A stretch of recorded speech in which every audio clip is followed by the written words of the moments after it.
Hello बच्चों, कैसे हैं आप सब? बढ़िया सर। पढ़ाई वढ़ाई कैसी चल रही है आप लोगों की? चल रही है सर। दुआ है सर आपकी। बस यही होना चाहिए, बहुत अच्छे से मेहनत करिए। ठीक है, तो इससे पहले हम लोगों ने संविधान सभा के गठन के बारे में पढ़ा कि संविधान हमारा किस तरीके से संविधान सभा का गठन हुआ और उस संविधान सभा के द्वारा कैसे कैसे संविधान का निर्माण हुआ। अब जब संविधान बन करके तैयार हो गया तो उसके पश्चात अब अगला टॉपिक है संविधान की विशेषताएं कि हमारे संविधान में आखिरकार क्या क्या चीजें हैं, कौन कौन से ऐसे प्रावधान हैं जो हमारे भारतीय संविधान में पाए जाते हैं। ठीक है, तो भारतीय संविधान की विशेषताएं, पहला पॉइंट है, देखिए इसमें कह रहा है कि लिखित, निर्मित और व्यापक संविधान। ठीक, यानी भारतीय संविधान जो है वो एक लिखित संविधान है। लिखित का मतलब पूरी तरीके से लिखा हुआ है। निर्मित है, निर्मित का मतलब होता है कि किसी भी संविधान सभा के द्वारा या संस्था के द्वारा, है ना, या किसी संगठन के द्वारा उसका निर्माण हुआ हो तो वो निर्मित संविधान होता है। और व्यापक का मतलब ये है कि हमारा जो संविधान है वो विश्व का सबसे बड़ा संविधान है। ये चीज आप लोग याद कर लेना, नोट कर लेना अच्छे से। ठीक है, यानी कि क्वेश्चन आता है कि कौन सा ऐसा देश है जिसका संविधान अलिखित है। ठीक, तो वो है ब्रिटेन। याद रखना, ब्रिटेन का संविधान जो है अलिखित संविधान के अंतर्गत आता है। एक क्वेश्चन आया था कि किस कौन से देश का संविधान अंशतः लिखित है, ये क्वेश्चन भी याद रखना आप लोग।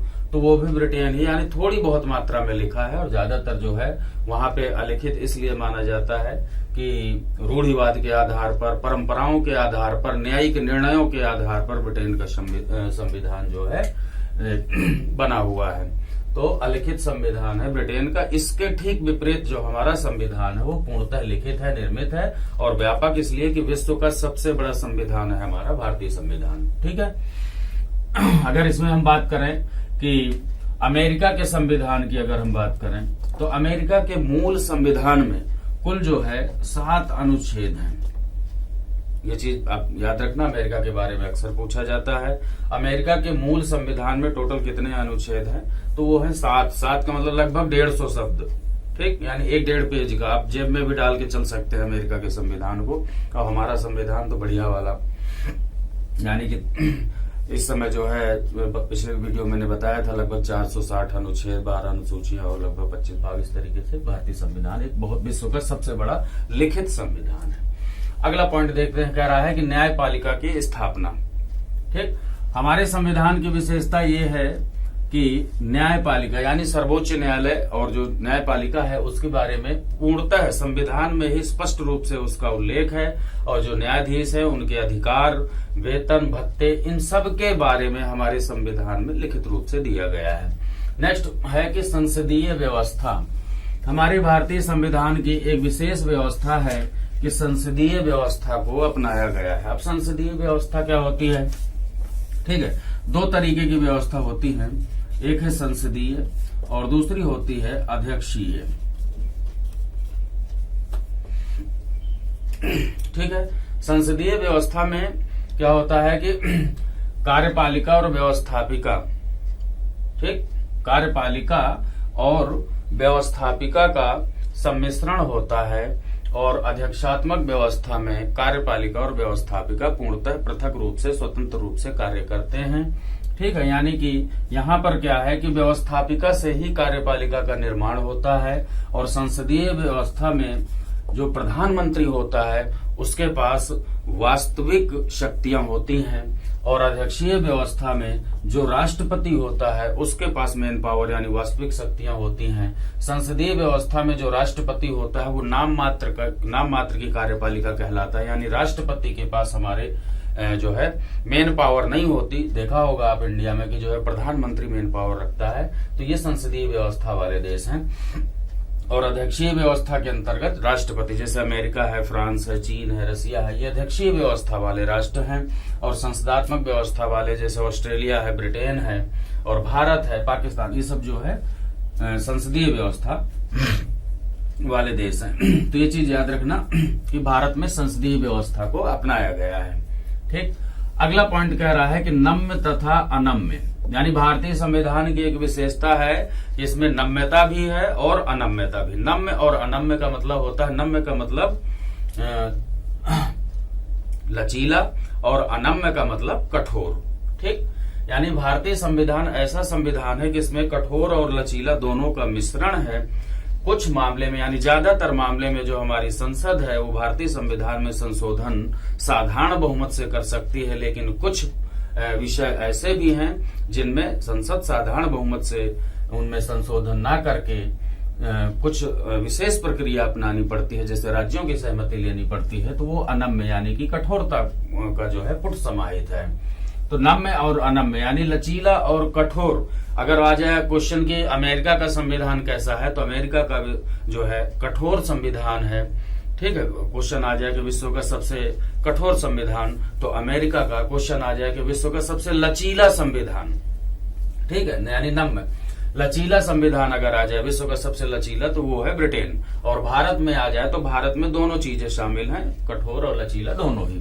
अगला पॉइंट कह रहा है इकहरी नागरिकता, यानी भारतीय संविधान में किस टाइप की नागरिकता का प्रावधान किया गया है, वो है इकहरी सिंगल सिटीजनशिप। ठीक है, इकहरी नागरिकता। देखिए, इकहरी नागरिकता का मतलब यह है कि आप अपना वोटर कार्ड निकालिए, वहां पे देखिए वहां लिखा होगा भारत सरकार ऊपर, यानी हम लोग सिर्फ भारत के नागरिक हैं, हमें राज्य से कोई मतलब नहीं है, डिस्ट्रिक्ट से कोई मतलब नहीं, हम भारतीय नागरिक कहलाते हैं। तो इसका मतलब यह है कि हमारे देश में इकहरी सिर्फ एक ही नागरिकता मिली है, वो है केंद्र की सीधे। जैसे अमेरिका की अगर हम बात करें तो अमेरिका में दोहरी नागरिकता का प्रावधान है। ठीक है, दो तरीके की नागरिकता है वहां पे, पहली नागरिकता केंद्र की और एक नागरिकता होती है राज्यों की वहां की। उसी तरीके से अगर स्विट्जरलैंड की बात की जाए तो यहाँ पे 3 प्रकार की नागरिकता मिली हुई है आम पब्लिक वहां की जनता को, एक केंद्र की, राज्य की और तीसरी होती है डिस्ट्रिक्ट यानी जिले की। तो हमारे यहाँ इकहरी नागरिकता का प्रावधान है जो कि ब्रिटेन से ली गई है, ब्रिटेन में ही इकहरी नागरिकता का प्रावधान है। अगला कह रहा है केंद्राभिमुखी संविधान। ठीक, केंद्राभिमुखी यानी जो हमारा संविधान है उसका जो मेन झुकाव हो किधर है, केंद्र की तरफ, केंद्र यानी सेंट्रल गवर्नमेंट की तरफ, केंद्र को ज्यादा पावर दी गई है इस संविधान के अनुसार, इसका मतलब ये है। नेक्स्ट है अवशिष्ट शक्तियां केंद्र के पास। अवशिष्ट शक्तियां क्या होती हैं, इसके बारे में थोड़ा सा जानते हैं। अवशिष्ट शक्तियां का मतलब होता है कि संविधान में कुछ ऐसी शक्तियां या ऐसे विषय जिनका कोई उल्लेख नहीं होता, यानी बचे हुए, अवशेष का मतलब बचा हुआ।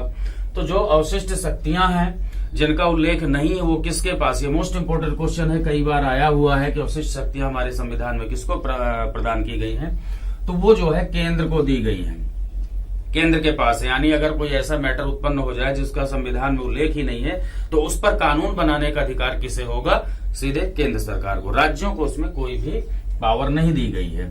नेक्स्ट है हमारा जो संविधान है उसमें एकात्मकता का गुण पाया गया है।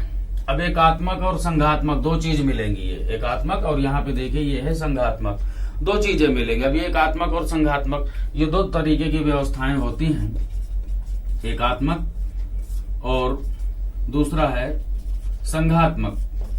ठीक, एकात्मक का मतलब ये होता है कि जहां लगभग संपूर्ण शक्तियां केंद्र के हाथ में हो, यानी जहां जिस देश की शासन व्यवस्था में केंद्र बहुत मजबूत हो, सारी शक्तियां केंद्र के, एकात्मक मतलब एक ही जगह सारी शक्तियां हो, यानी कौन सा है वो एक जगह, केंद्र, जहां पर केंद्र के पास सारी शक्तियां होती हैं। तो ऐसी व्यवस्था वाला जो देश है या राज्य है, राज्य का मतलब यहाँ पे देश से ही है, तो वो एकात्मक व्यवस्था वाला देश कहलाता है। संघात्मक का मतलब होता है जहां पर शक्तियों का विभाजन हो जाए, बंटवारा हो जाए। किसके मध्य बंटवारा होता है, संविधान के माध्यम से, यानी लिखित में होगा सब कुछ, किसके माध्यम, किसके अंतर्गत बंटवारा होगा, केंद्र और राज्यों के बीच में। यहाँ पे स्पष्ट उल्लेख कर दिया जाता है संघात्मक व्यवस्था में कि ये सब्जेक्ट तुम्हारा है, ये सब्जेक्ट हमारा है, यानी केंद्र का, ये राज्य का। ठीक है, जैसे कि पुलिस सब्जेक्ट है, पुलिस राज्य, इसी वजह से जो है लिखा होता है उत्तर प्रदेश पुलिस, मध्य प्रदेश पुलिस, उत्तराखंड, है ना। तो यहाँ पे संघात्मक व्यवस्था हो गई और ये जो है राज्यों को विषय दे दिए गए।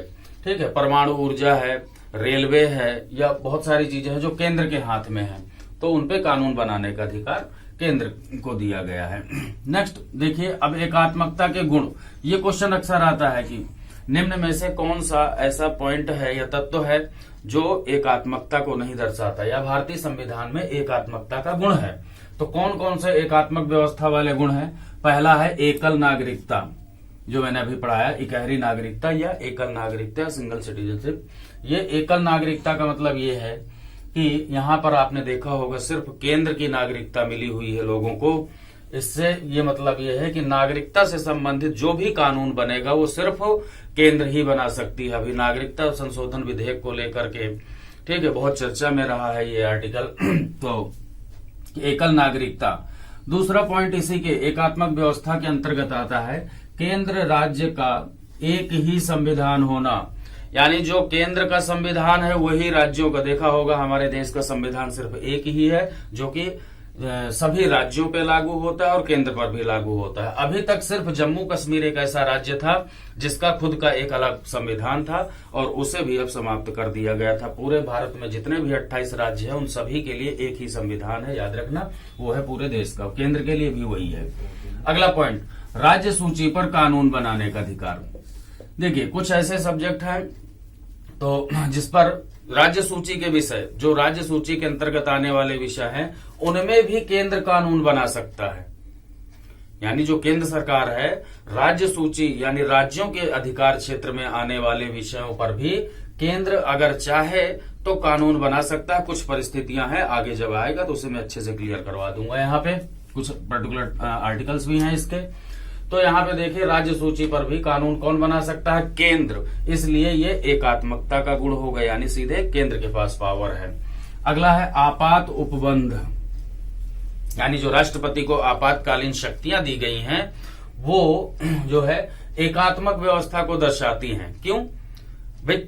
अगर केंद्र सरकार चाहे तो राष्ट्रपति की सहमति से जो किसी भी राज्य में या पर्टिकुलर क्षेत्र में जो है राष्ट्रीय आपात 3 प्रकार के होते हैं, ठीक है, उन्हें जो है लागू कर सकता है। इसे हम आगे 352 आर्टिकल वगैरह जब ये आएगा तो वहां पर पढ़ेंगे, इमरजेंसी वाला टॉपिक।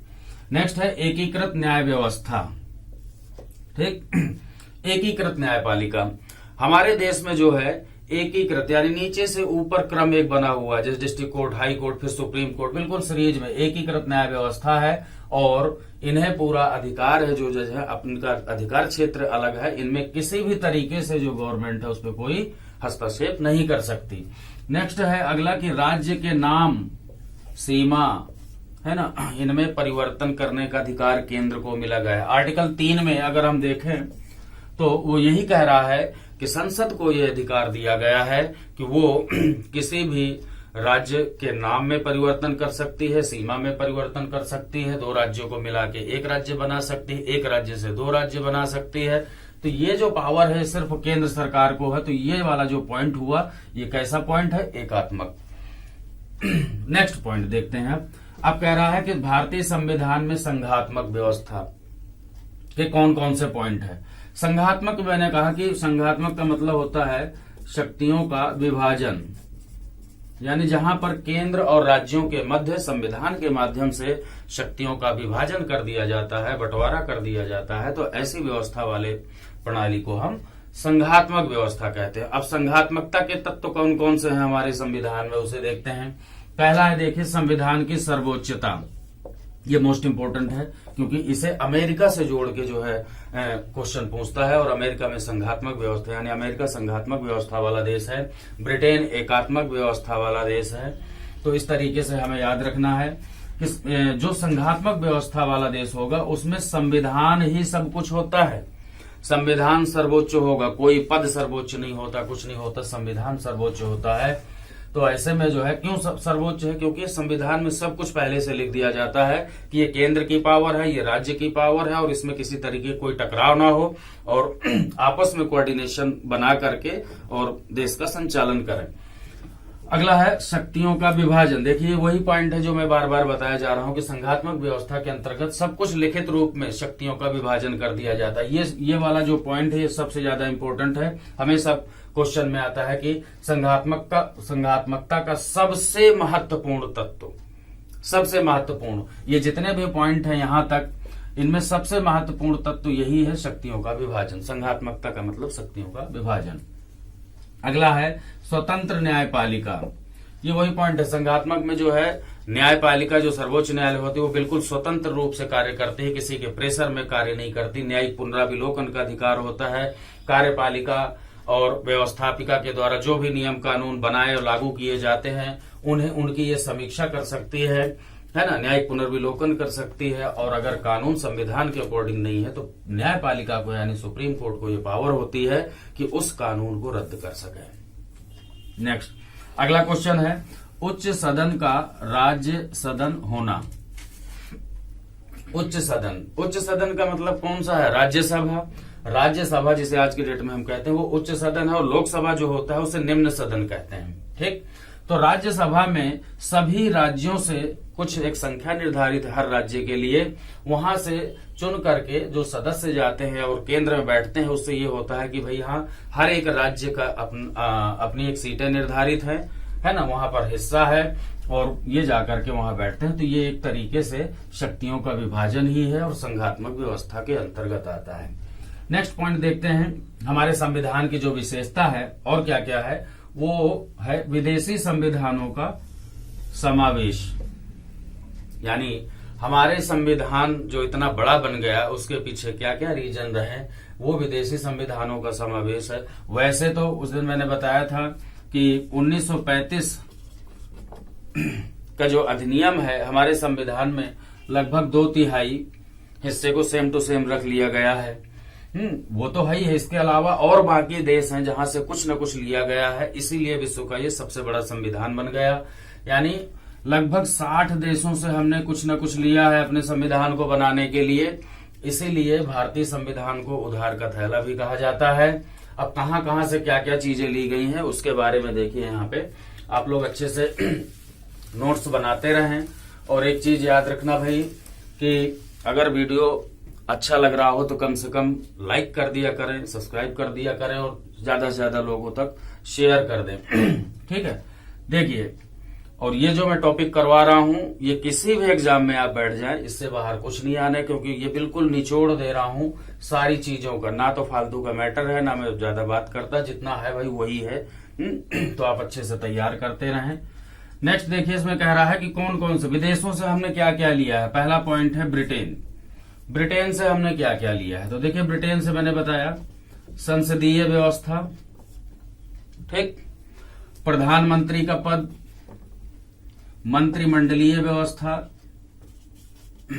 यानी मंत्रिमंडल, ठीक, और विधि का शासन यानी कानून का शासन, ये ब्रिटेन से ली गई है। अगला है कि अमेरिका से हमारे संविधान में मुख्य रूप से जो मेन पॉइंट है सिर्फ इतना ही कर लेना, इसी से क्वेश्चन आ जाएंगे, इससे बाहर नहीं जाएगा। अमेरिका से क्या क्या लिया गया है वो चीजें हैं। अमेरिका से देखते हैं कि न्यायिक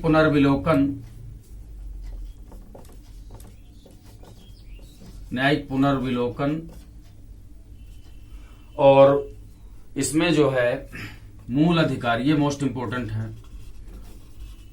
ये जो फंडामेंटल राइट्स हैं ये अमेरिका से लिए गए हैं। उपराष्ट्रपति का पद भी यहीं से लिया गया है, अमेरिका से उपराष्ट्रपति का पद। और विधि का समान संरक्षण ये अमेरिका से लिया गया है। ठीक है, नेक्स्ट क्वेश्चन आता है कि फ्रांस से क्या लिया गया है, तो फ्रांस से जो है गणतंत्रात्मक व्यवस्था ली गई है। ठीक है, गणतंत्र का मतलब होता है जिस देश का राष्ट्राध्यक्ष जनता द्वारा प्रत्यक्ष या अप्रत्यक्ष रूप से चुना जाता हो, उस देश को हम गणतंत्रात्मक व्यवस्था वाला देश कहते हैं। अगला है कनाडा। कह रहा है कनाडा से क्या क्या लिया गया है, तो यहां से जो है संघात्मक व्यवस्था, जो जिसके बारे में अभी बता रहा था, कनाडा से संघात्मक व्यवस्था ली गई है। और सबल केंद्र यानी जो केंद्र को मेन पावर दी गई है वो कनाडा वाले संविधान से ही ये प्रोसीजर लिया गया है। अगला है देखिए सोवियत संघ रूस। सोवियत संघ को वर्तमान में रूस, पहले पूरा जो है सोवियत संघ रूस के नाम से जाना जाता था। इसके बारे में बता दूं, सोवियत संघ रूस जो है 1991 में इसका विभाजन हो गया था और इससे 15 राष्ट्र यानी 15 देश अलग हो गए थे 1991 विभाजन के पश्चात। उसके बावजूद भी ये विश्व में क्षेत्रफल की दृष्टि से सबसे बड़ा देश है वर्तमान में रूस के नाम से। तो पहले सोवियत संघ के नाम से था। तो सोवियत संघ से जो है मौलिक कर्तव्य लिए गए हैं, मूल कर्तव्य सोवियत संघ रूस से लिए गए हैं। अगला है देखिए आयरलैंड। आयरलैंड से क्या क्या चीजें ली गई हैं, ये सारे पॉइंट जितने भी मैं लिखा रहा हूं इसे आप लोग लिखते रहें। आयरलैंड, यहां से जो सबसे इंपॉर्टेंट है वो है नीति निर्देशक तत्व। ये कहां से लिए गए हैं? आयरलैंड से। मोस्ट इंपोर्टेंट क्वेश्चन अक्सर आता है, नीति निर्देशक तत्व कहां से लिए गए हैं। अगला है जापान। जापान से देखिए जो सबसे इंपॉर्टेंट है यहां का विधि द्वारा स्थापित प्रक्रिया। अब देखिए 3 क्वेश्चन आ गए, इसे पहले समझ लेते हैं। पहले हमने पढ़ा विधि का शासन, दूसरा था विधि का समान संरक्षण, और तीसरा जो है यही है विधि द्वारा स्थापित प्रक्रिया। ठीक, अब विधि द्वारा स्थापित प्रक्रिया ये कहां से है? जापान। विधि का शासन ये है ब्रिटेन। विधि का समान संरक्षण ये है अमेरिका। ठीक है, तो ये 3 पॉइंट है, ये मोस्ट इंपोर्टेंट है। तीनों में बड़ा कंफ्यूजन होता है तो इसे अच्छे से कर लेना। विधि का शासन यानी जो कानून का शासन है वो ब्रिटेन से लिया गया है। विधि का समान संरक्षण अमेरिका से, विधि द्वारा स्थापित प्रक्रिया जापान से। इसके बारे में बता दूं कि इसे जो है कैसे इसकी थोड़ी सी परिभाषा टाइप बता दूं। विधि के शासन का मतलब यह है कि कानून की दृष्टि में, कानून की नजर में सभी व्यक्ति समान हैं, चाहे वो राष्ट्रपति हो, प्रधानमंत्री हो, सबके लिए सेम कानून है। दूसरी बात ये जो अमेरिका से लिया गया है समान संरक्षण, विधि का समान संरक्षण। विधि के द्वारा यानी कानून के द्वारा सभी लोगों को, चाहे वो राष्ट्रपति हो चाहे आम जनता हो, सभी को कानूनी रूप से सुरक्षा यानी संरक्षण की गारंटी दी जाती है। तीसरा है विधि द्वारा स्थापित प्रक्रिया। इसका मतलब ये है जो भी कानून में लिख दिया गया है, जैसा जिस देश का कानून है, जैसे हमारे भारत का, उसी प्रक्रिया के तहत ही सब कुछ होगा। कानून से हटकर कोई नहीं है, कानून से बढ़कर कोई नहीं है। तो ये है तीनों पॉइंट, ये अच्छे से याद रखना। नेक्स्ट है देखिए ऑस्ट्रेलिया। ऑस्ट्रेलिया से क्या क्या लिया गया है? यह प्रस्तावना की भाषा नोट करते रहिए आप लोग। प्रस्तावना की जो प्रस्तावना है हमारे संविधान की, उसकी भाषा, और यहां से जो है मोस्ट इंपोर्टेंट है समवर्ती सूची। इसके बारे में अक्सर क्वेश्चन आता है कि समवर्ती सूची कहां से ली गई है? ऑस्ट्रेलिया से। साउथ अफ्रीका अगला बचता है। साउथ अफ्रीका से संविधान संशोधन, संविधान संशोधन जो संविधान में परिवर्तन होते हैं, जो हम बदलते हैं, कुछ भी चेंज कर लेते हैं, ये प्रोसीजर के तहत है, वो कहां से लिया गया है? साउथ अफ्रीका यानी दक्षिण अफ्रीका से।